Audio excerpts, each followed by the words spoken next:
Hello everybody, SlimKirby here, and I think it's about time for another Mario Party minigame ranking video. Last we left off in the series was Mario Party DS, the only DS game of the franchise. Now we move on to the 3DS, which has, well, 3 games in the series, and each game has a slightly different approach to its identity.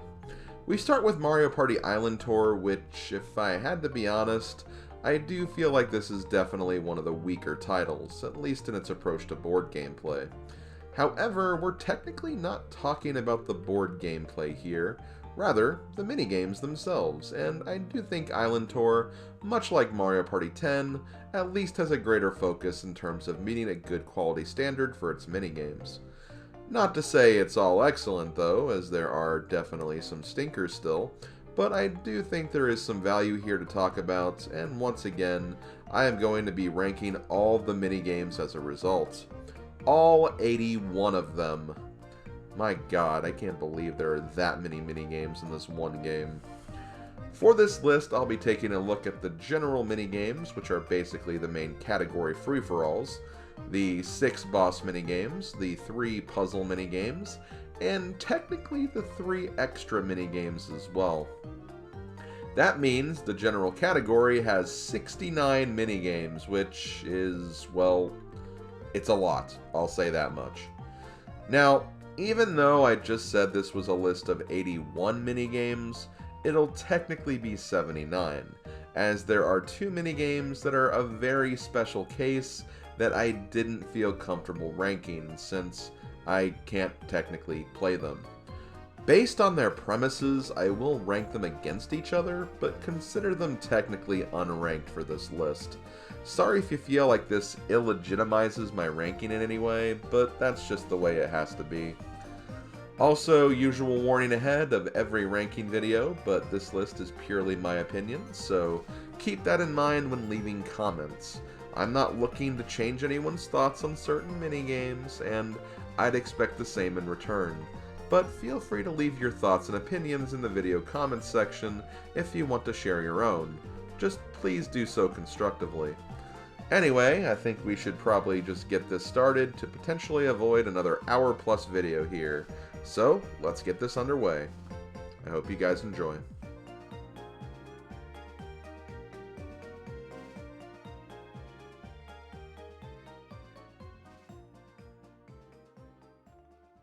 I called attention to this in the video's introduction, but there are 2 minigames I didn't feel comfortable ranking because, well, I haven't played them, and don't have the means to play them either. And those games are Kagoomba and Sinking Feeling. These games can only be played if you have a question mark block AR card, and since I do not have that AR card, I have not played these minigames. However, after watching footage of these games, I can say for certain that Sinking Feeling would be ranked way ahead of Kagoomba. Kagoomba is basically just a gyro target shooting game where you fire at Goombas around where your AR card is stationed, while Sinking Feeling is a little more interesting and proactive, where it's an endurance game where you climb up a tower being enveloped by rising lava, with the tower basically being the AR card itself.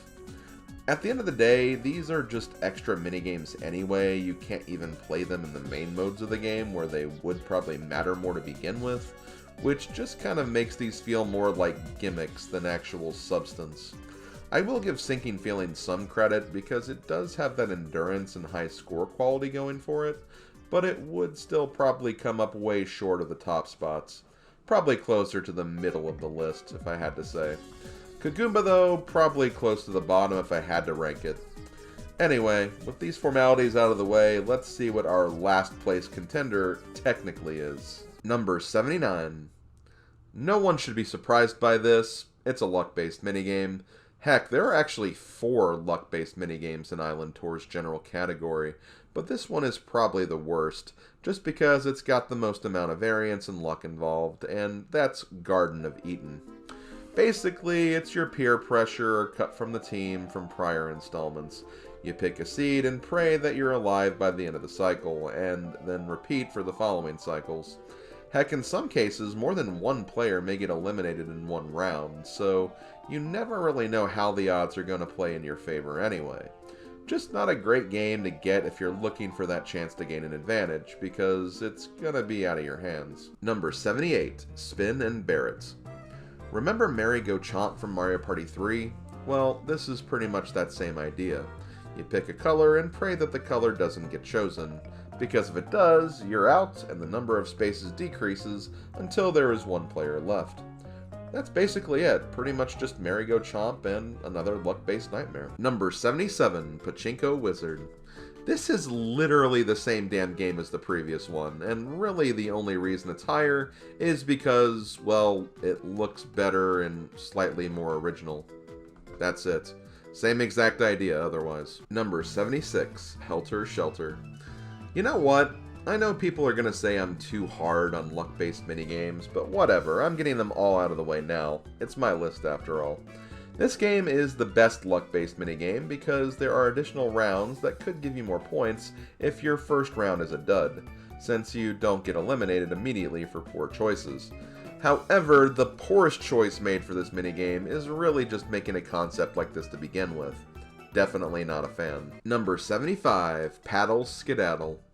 I feel like this game had a chance to be really good, but it just feels really awkward for me to control. The trick is to make sure that the nose of your canoe is always facing forward by alternating your paddles effectively in a balanced manner, but I don't know, it just doesn't feel right for me. Plus the other players can get in your way easily, which only serves to mess me up even more when I'm already struggling to begin with on this one. Number 74, Bob-omb Maplom. Very random game where you just move around your platform and kick bombs around the arena and hope they explode on your opponent's platforms. That's really about it. Kinda wish the platforms wouldn't explode after only one blast though, or you had a chance to redeem yourself after an unlucky early game mishap. Otherwise, just kind of a bleh game. Number 73, Cannonball. Of all the things to bring back from Mario Party 1, why oh why did they bring back control stick spinning? Given it's better to spin this control stick over the N64 one, but still, why? Number 72, Trounce and Bounce. Ugh, I remember this game being infuriating if you have aggressive players against you. Trying to land on a bouncy block while avoiding getting pushed around from an awkward overhead perspective as well? Yeah, just never really vibed with this one. Also, the minigame name? Where have I heard that one before? Number 71, Slipknot. Now, when it comes to gyro controls, I think I do slightly prefer them over Wii Motion, but still, for a game like this where you could have just as easily used the control stick for movement instead, it just seems very unnecessary. It just makes all the tight turns when the path gets narrower really hard for me personally. Number 70, Cheapers Keepers. Oh boy, sing it with me folks. It's a button masher, it's a button masher, it's a button masher.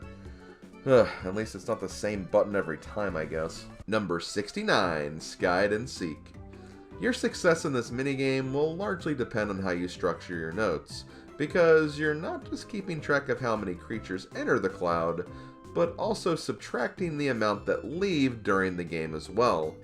It can be pretty complicated since the traditional tally system can get messy when trying to incorporate the departures. I give the game credit for clever utilization of the bottom screen though, but I think it's done better and more effective in other examples, one of which we'll see later. Number 68, Mr. Blizzard's Snow Slalom.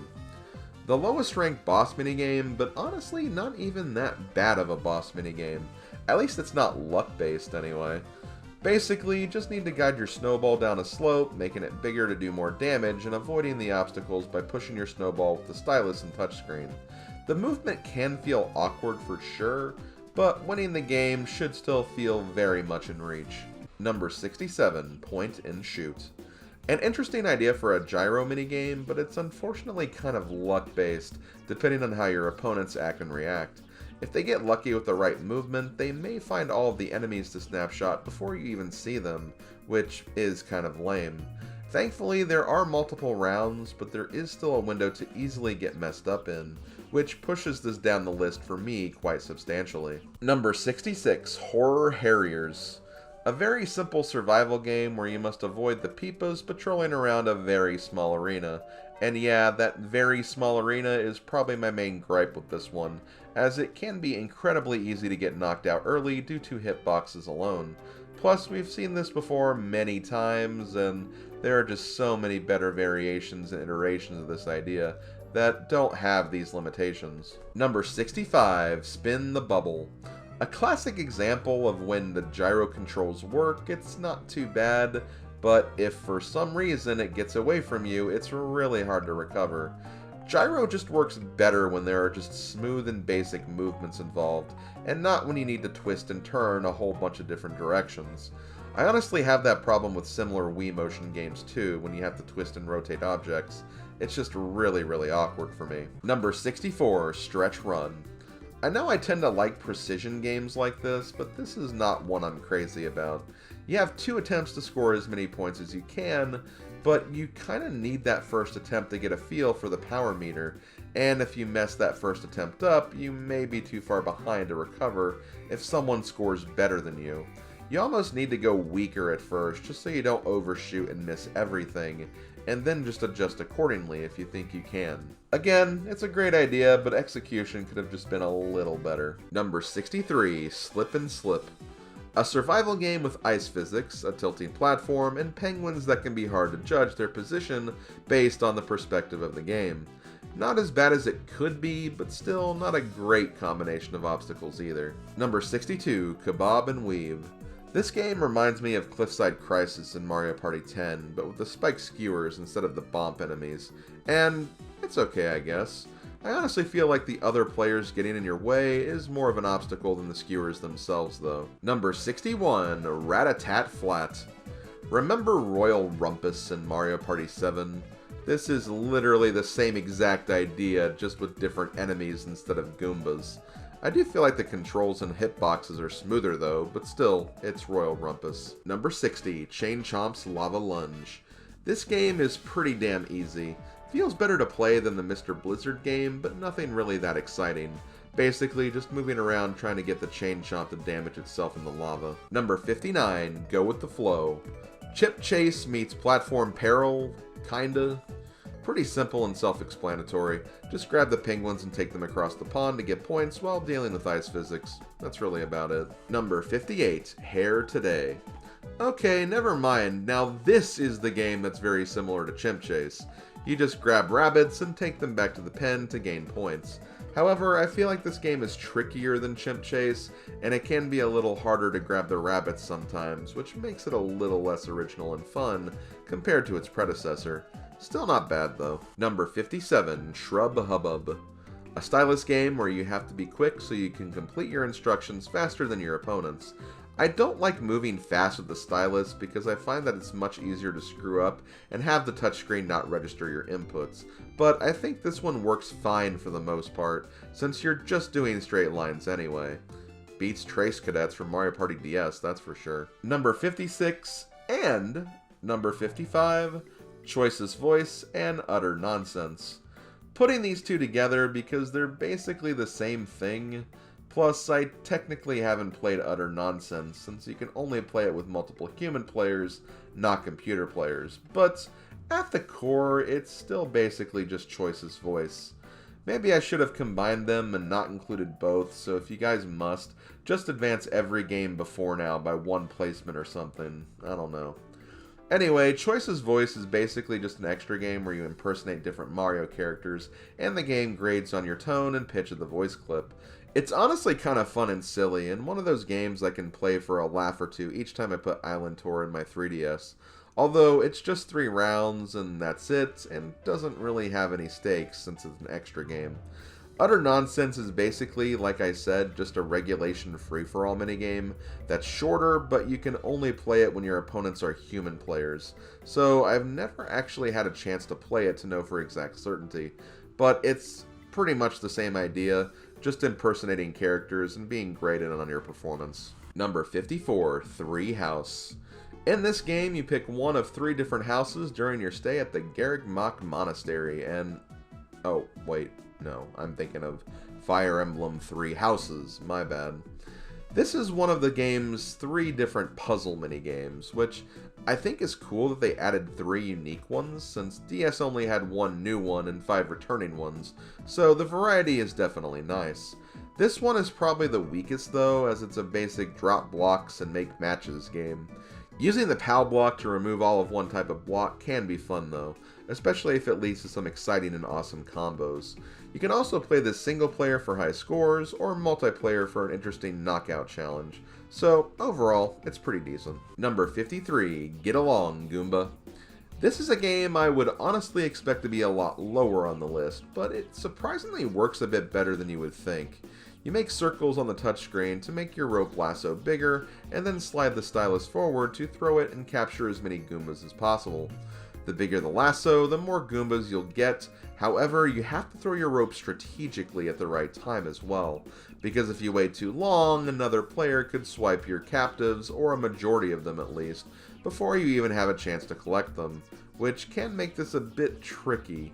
It's almost like a game of chicken when you think about it. Number 52, Goomba Tower Takedown.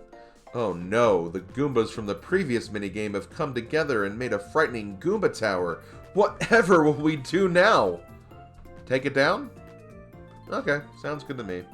Pretty simple boss minigame that's at least a little interesting with how you approach it, making it better than the other ones we've had so far, but still nothing amazing. Number 51, Pokey Corral. I guess Pokies haven't really been used for this type of minigame in a Mario Party game yet, so why not? It's basically a survive the clock without falling off minigame. Pokies won't knock you out, rather stun you while you're on this platform of quicksand that's constantly shifting your character around. You gotta be careful, and while I will say it doesn't feel too bad to play, it's not exactly a super original idea either. Just kind of middle of the road, I guess. Number 50, Pool Buoy. A game where you roll around a pool with the stylus and try to collect more flags before your opponents. The stylus movement isn't too bad, just something you have to get used to, so the game works fine for the most part. You may have to deal with a small bit of luck depending on where the Lakitu decides to drop the flags though. That's really the only game's negative. Number 49, Musical Snares. I guess this and the previous minigame are pretty similar when you think about it. The only differences being that you use gyro instead of touch for movement, and the arena is also a lot smaller. But yeah, you're just trying to collect more objects than your opponents. The gyro works fine enough, plus I do like the attention to detail where if you collect more items, your ball will be bigger and therefore slower to move around. So it tried to balance it out a bit too, which is nice. Number 48, Buzz a Fuzzy. I'm not super crazy about the visuals of this game.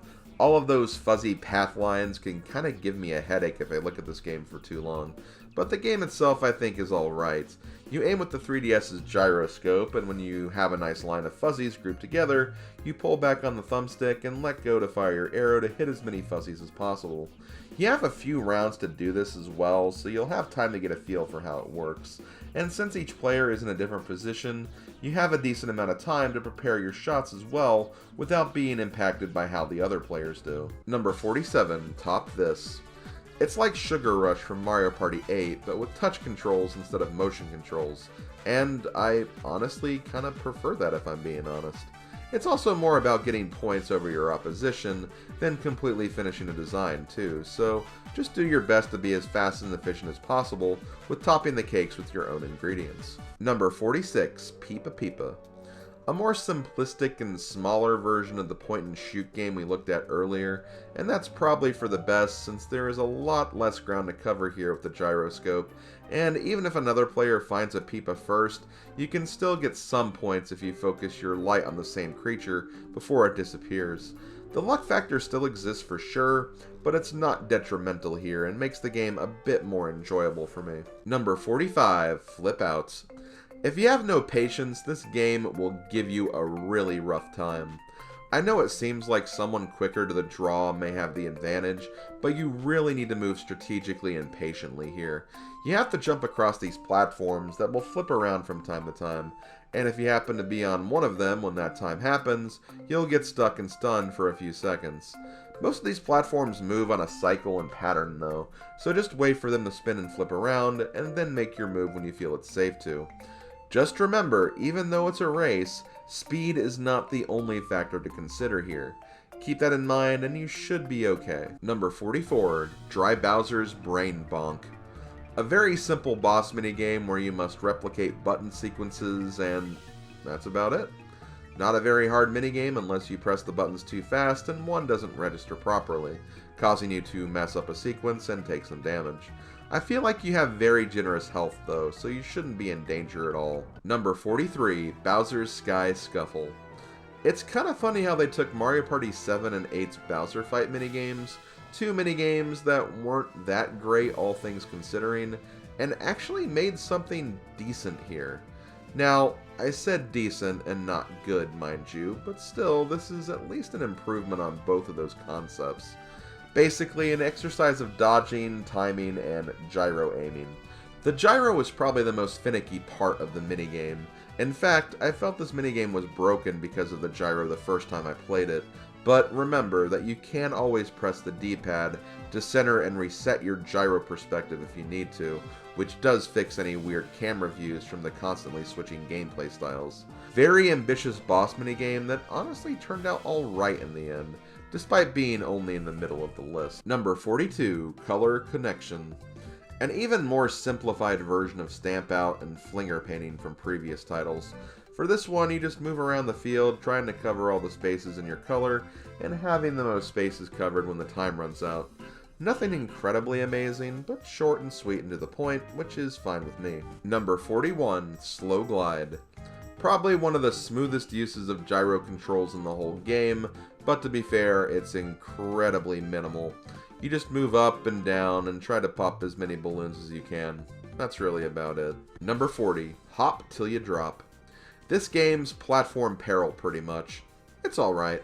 Even the rolling platform obstacles aren't too terrible to deal with. My only complaint is that I kinda wish this was more of just a survival game than a race personally, but I wouldn't say that holds my ranking back for this too much. Number 39, Diamond a Dozen. A game where you are shown the contents of 5 different tubes, and you have to guess which one has the most diamonds. Honestly, I like the idea of this one, but it's definitely hampered by the fact that you only get one shot and one round, and if someone claims the tube you're going for first, you could be out of luck. Number 38, Claiming the Cube.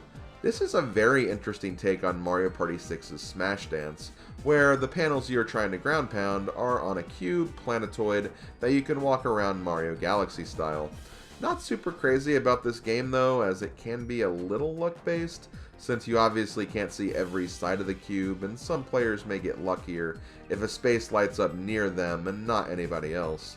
I still like the game though, and it's a really innovative idea that can really only work on the handheld Mario Party games, so I applaud the effort here. Number 37, Amp My Style. We've seen this idea in a couple of Mario Party games now. Heck, I think we've even had this idea with amps a couple of times too. And although these variations are better, this one ain't too bad at least. I think it's just a little too slow and easy. That's really about it. Number 36, Tragic Carpet Ride. Another survival game, but this time using an enemy type we haven't seen before in a Mario Party game. The Black Hole Munchie guys from Mario Galaxy. Pretty cool utilization of these guys, I must say. The hitboxes of the black holy stuff can be a little odd and might throw you off a bit, but you shouldn't be getting that close to test that out to begin with. Another fine game. Number 35, Cheap Diamonds. A lot of these games have been variations of games we've seen before, this one being the typical shell game trope, but with multiple rounds to allow for potential variations in the standings, which I do appreciate. The game can be a little slow though, which is probably my only negative critique. Number 34, Rope-a-Slope. You slide down the side of a cliff and press the A button to jump over obstacles along the way. If you hit something, you get stunned for a little bit, and that's really about it. First to reach the bottom will win. Very simple, very responsive, and pretty good as a result. Number 33, Fisticlouds. It's a pretty silly name for a minigame, but otherwise there's nothing much wrong with it, and something you've probably come to expect in a Mario Party title. It's like Lava Tile Isle, but 100 times better. Number 32, Tap Dash. There's a lot of these multiple round minigames in this title, and I kinda like that. You can take a simple premise like this and make something a little more out of it instead of just being a random one-attempt crapshoot. But yeah, your reaction timing and general eyesight will be tested well for this one, and it can be pretty fun, not gonna lie. Number 31, Bumper Thumper. Alright gamers, picture this. Bumper balls, but with cars! I think it's a winner. But yeah, pretty good variation on a minigame staple classic. Little slower because the controls are probably a bit different than you'd expect, and you have to knock down the wall barriers before you can start knocking out players, but the game does get its point across, and it works pretty well. Number 30, Slow G. Hey look, it's what goes up in upward mobility, but in space. And that's literally the gimmick here too, with the absence of gravity being used as a feature of the game's platforming. Probably have this a bit lower than I would have the other variations of this, as it takes some time to find the optimal jump rhythm, and sometimes the other players can get in your way and mess with you, when that didn't have to necessarily be a thing for this game. But still, it's a trope that is generally pretty welcome for me when it comes to Mario Party. Number 29, Mild Gunman. Another short and sweet exercise extended with 3 rounds, and another good minigame wrapped up with a nice little bow on top. Also, don't you love minigame names that are not only references, but also silly puns as well? I know I sure do. Number 28, No Traction Action. A racing game where the developers intended to have slippery controls? Say what you want about their creative liberties, but hey, this type of game has worked well in the past, and it stays pretty consistent here. It's no Water World or later Skater, but a harmless continuation of that mold. Number 27, Meteor Melee. It's like Coney Island, but a bit more celestial, which, hey, if that's pandering to me, you're not gonna see me complain. Don't have much to say about this one though, as it's pretty good. And that's really about it. Number 26, Starring Artist. Are we just at the Starry Night part of this list or something? Anyway, I would have had this game a bit higher because I love the idea, but it can be kinda tough for a few reasons.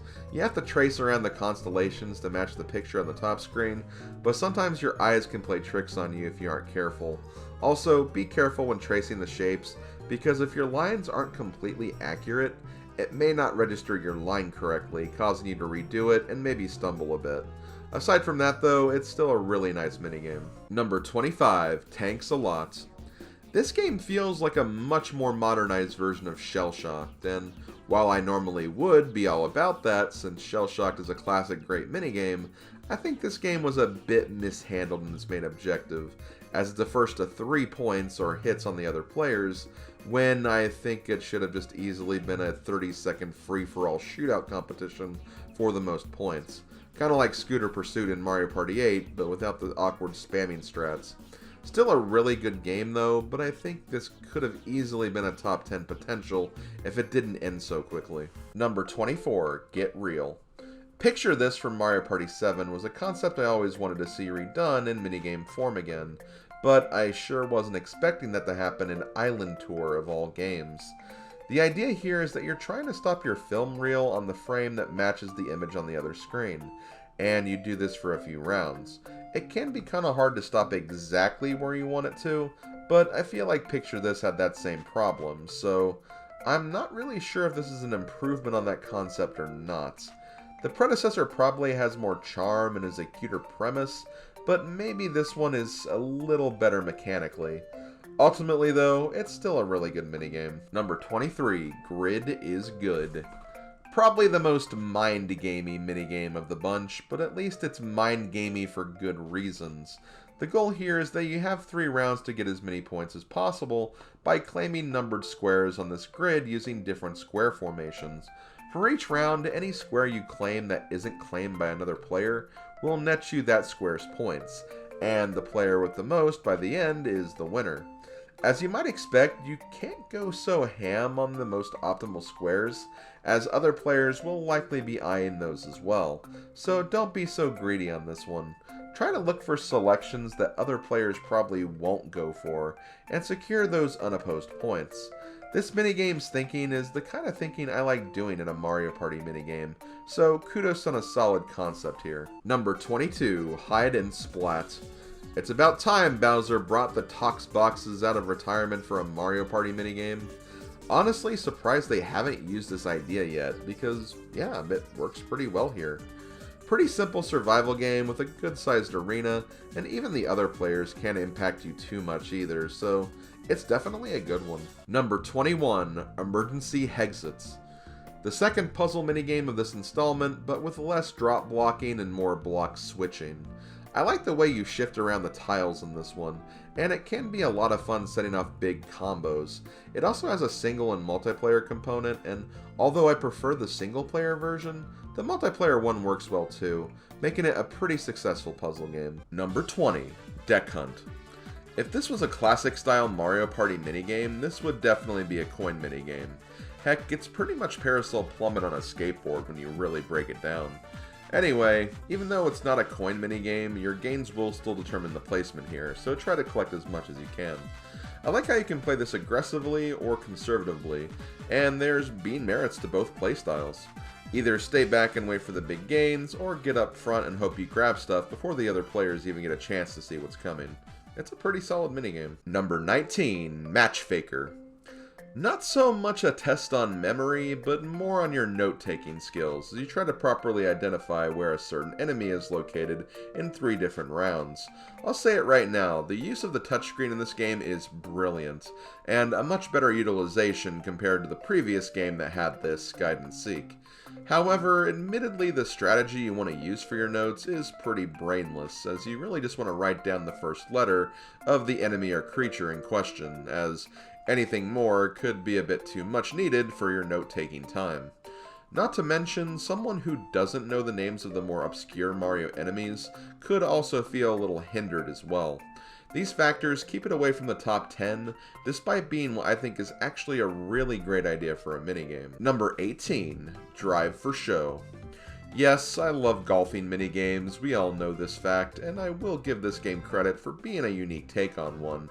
This game is more about the general aiming of your ball strike though, as you aim for different targets in front of you, and you try to get the most points in 30 seconds. I like how you have to employ some strategy for this one, along with a bit of accuracy and patience, since point values will be shifting throughout the game as other players score certain targets, so it's best not to spam your stylus strike so haphazardly.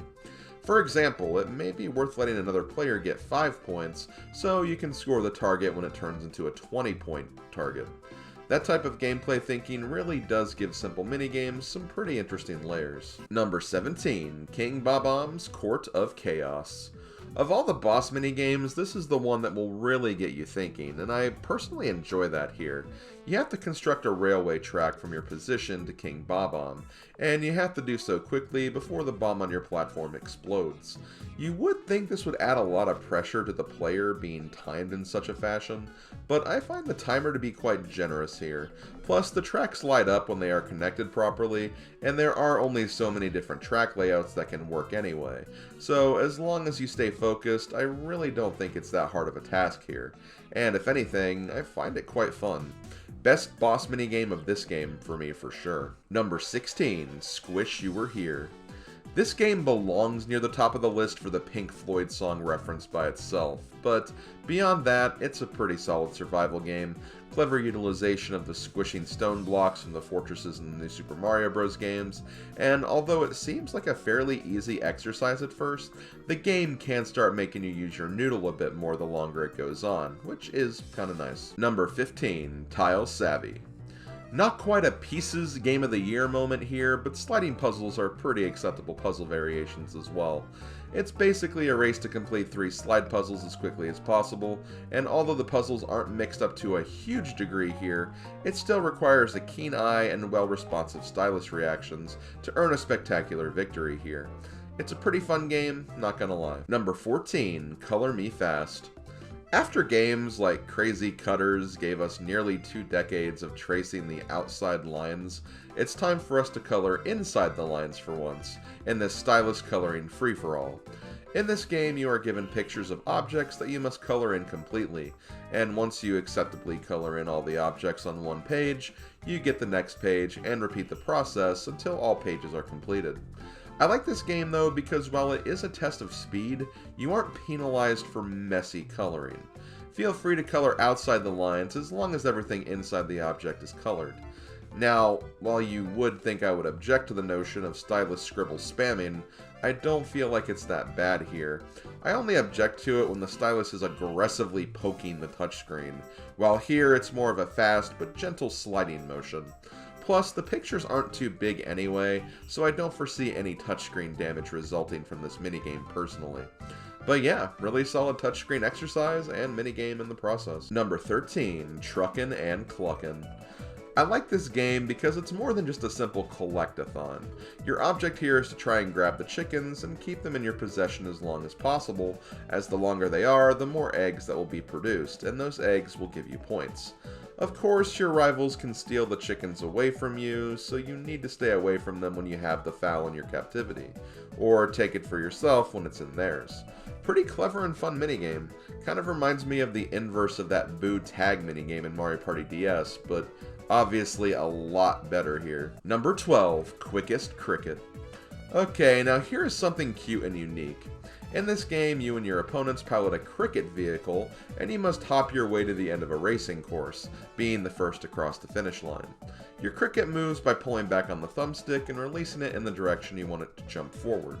It's a really neat control gimmick that complements the game quite well, and it's really fun to play. Honestly, I'm a little disappointed this didn't crack the top 10, but it got pretty damn close, and I'm honestly pretty set with what I have in my upper echelon here. Number 11, Star Turn. The last of the Island Tour puzzle games, and while it didn't quite make it in the top 10, I give this game major props for being the most unique puzzle game we've had in a long while for this series. Just goes to show you that the game doesn't have to be a block follower like Tetris, or a block arranger like Bejeweled to be puzzle-centric. Sometimes a concept as simple as rotating panels to capture stars in a box layout is all you need to give your brain a nice workout, and it's pretty fun to see how far you can get in this mode before you run out of steam. Number 10. We have made it once again to the top 10. It took a while to get here, and I feel bad that we had quite the number of games that just missed the cut for the last rankings. Guess it goes to show you that even in Mario Party Island Tour, the developers really did have some great minigames on the table. Starting at number 10, we have Great Bars of Fire, or what I call Hot Rope Jump to the Extreme. This game is interesting because you aren't just jumping over the lower fire bar here, but also ducking under the upper one, and it's basically an endurance to see how long you can last. You don't get eliminated by touching anything, but you do have health points, and you do get eliminated if you lose all of them. Also, unlike Hot Rope Jump, there is a time limit, so there can be multiple survivors, and there won't be any super long and heated endurance matches, which is fine, I guess. Definitely isn't as amazing as the majesty of Mario Party 2's Hot Rope Jump. In fact, I could see some people saying that this game is a bit on the easy side, but I do really like what they did with this one conceptually as a semi-successor to the idea. Number 9. I think the merits of a good racing game should come down to how the player in first manage their lead, something I think is utilized well in Blown Hover. In this game, you and your opponents race down a strip of land on a hoverboard, while also dodging flip boxes that will appear on the course over time. To dodge these obstacles, you either have to jump over them or go under them, and if you do hit one, you aren't eliminated, rather you just lose some speed and distance on your opposition. However, to balance that out, the flip boxes will spawn as soon as the first player approaches them, and will remain on the course indefinitely afterwards, technically giving any player that may have fallen behind a bit more reaction time when they approach that section themselves. This puts the first place person in pretty much the driver's seat if they can manage the rest of the course themselves without making any mistakes, and rightfully, they should earn that placement if they get through flawlessly. I don't know, the game just feels really nicely balanced, and I think it's a pretty fun and clever idea as well. Number 8. Well, let's be real, we knew this one was coming. Fuel Me Once is that minigame of Mario Party Island Tour, the one that tests you on how close to a certain marker you can get versus your other competitors. What sets this apart from others of this type? Not really much, I guess, but it's kinda cool that you can actually see the meter on screen here and how fast it moves, at least for a small period of time, making the skill less based on counting and more on just pure instinct, which is pretty raw, or as raw as a minigame like this can be anyway. Number 7. I admit it, guys, while I do really appreciate originality and unique concepts and ideas, there are some ideas that I like no matter how many times they are used and utilized. Examples of this are minigames like The Last Game and minigames like Magmathon, which is basically another version of Mario Party 9's Peak Precision and Mario Party DS's Domino Effect. What makes Magmathon a bit more unique, though, is the fact that while you are ultimately trying to press a sequence of buttons faster than your opponents, it's not necessarily the same sequence of buttons, as there are multiple paths and platforms you can use along your journey.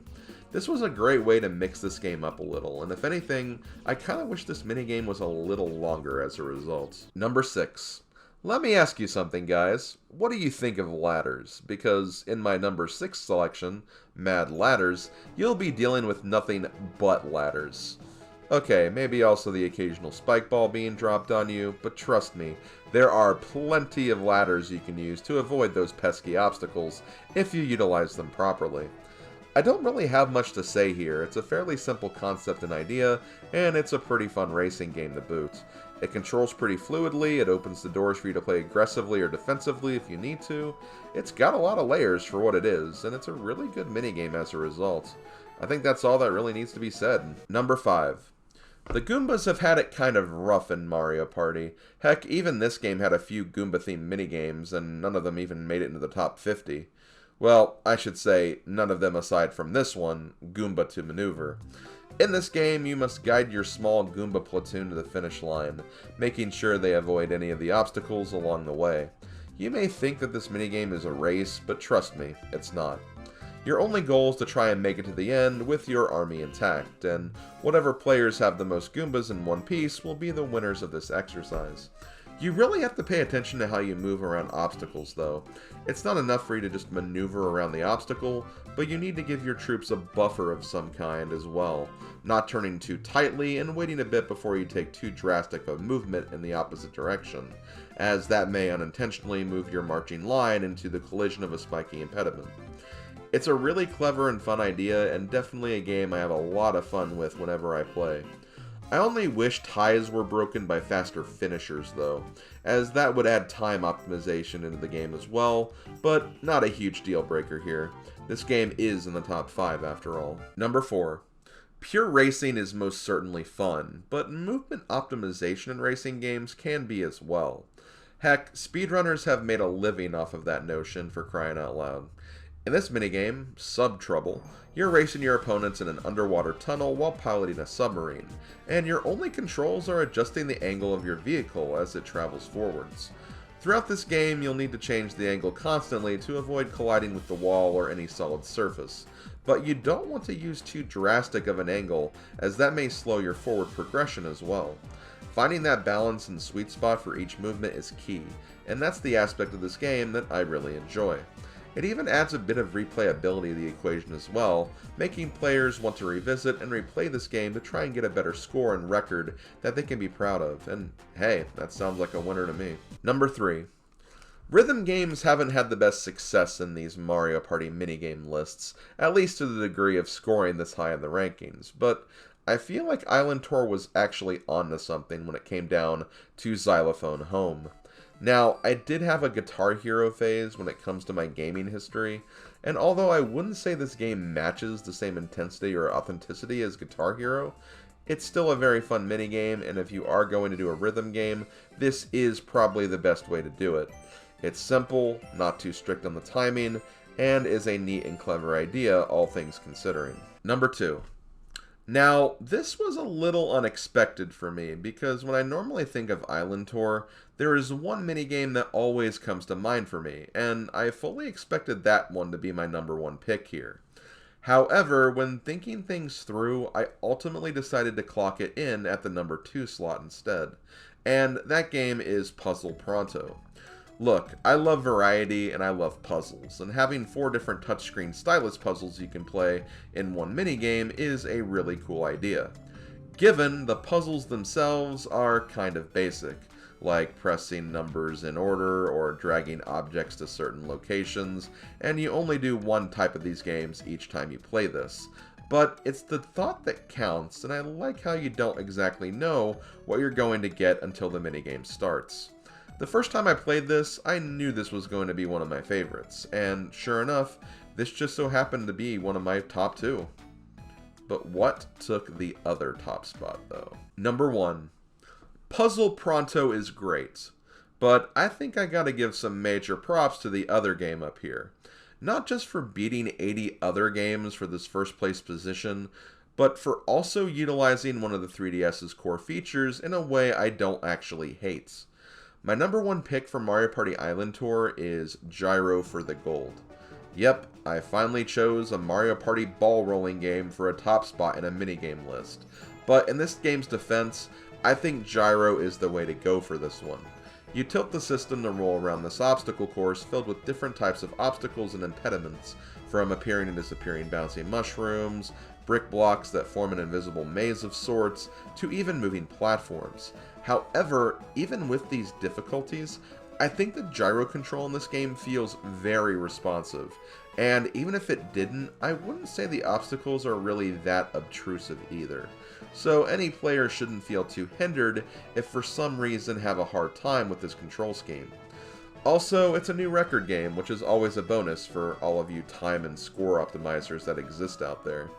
I know when it comes to really involved gimmicks like motion control and gyro or even touch controls and mic inputs, the games can usually be pretty hit or miss depending on how it's utilized, at least for me anyway.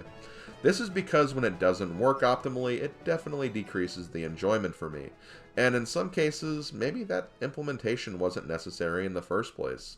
Like, this game could have easily been controllable with the thumbstick, but honestly, I feel like in this game's case, that would have probably made the game too easy. So maybe it wouldn't have been my number 1 then. I just think this game is balanced in a way where its control scheme immerses the player in a minigame without asking the player too much to do in the minigame itself, while also being just a fun minigame with some optimization replayability and hunting for some new records and high scores. A really based combination for what I consider my favorite minigame in Mario Party Island Tour. Well guys, that's one of 3 of the 3DS games down, and while this list was lengthy, remember we have 2 100 minigame lists to get through in our future. Thankfully though, we're getting a small break next time because we have Mario Party Star Rush. This game, in addition to being quite fun and underrated, also only has 50 minigames, so maybe that video won't be as lengthy as these last 2, On the subject of length, I think it's also worth mentioning that Season 2 of Thank God It's Mario Party Friday has also started over at my Twitch channel. I'm not going to be going through the series as extensively as I was before, but I will be touching base with all of the single-player modes and story modes, so if you want to see me play more of this series, particularly in some modes that I didn't even touch in my YouTube playthroughs, stop on by to my Twitch channel every Friday at around 1 PM Eastern US time for more Mario Party action. And with that, I think it's time we sign off from another Mario Party minigame list. Thank you guys once again for watching. Feel free to leave your own comments on your favorite minigames from Mario Party Island Tour in the video comments section, and I'll see you guys next time for Mario Party Star Rush. This has been SlimKirby. I'll see you fine folk later, and always remember to party on. See you guys.